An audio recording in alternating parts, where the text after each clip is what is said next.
Hello সবাইকে। সবাই কেমন আছে? সকাল, সকাল উঠে চুল তো খোলা একদমই টাইম পাই না। কোনরকম করে আসছি একদম বেদা খোপা করে রেখে দিয়ে একদম। তারপরে এই যো এনাকে আর কি খাওয়াবো।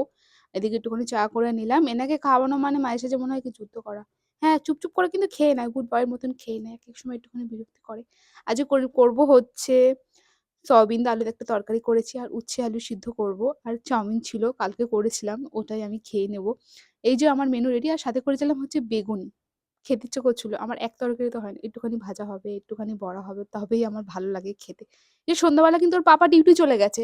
তারপরে বিছানা গুছিয়ে নিয়ে ওকে খাইয়ে নিয়ে আমি দুজন আবার বেরিয়ে পড়েছিলাম। সন্ধ্যাবেলা একটুখানি হাঁটছিলাম। একা থাকলে না ওকে নিতে ভীষণ অসুবিধা হয়। কারণ এখন ও কোলে থাকে না সেইজন্য। কেউ যদি থাকে তাহলে অতটা অসুবিধা হয় না। ম্যানেজ করে নেওয়া যায়। এখান থেকে আবার ফুচকাও নিয়ে গেছিলাম। আমি একাই এসছিলাম, একাই নিয়ে গেলাম। তো তোমাদের ভিডিওটা কেমন লাগলো জানিও। সবাই ভালো থেকো, সুস্থ থেকো। টাটা।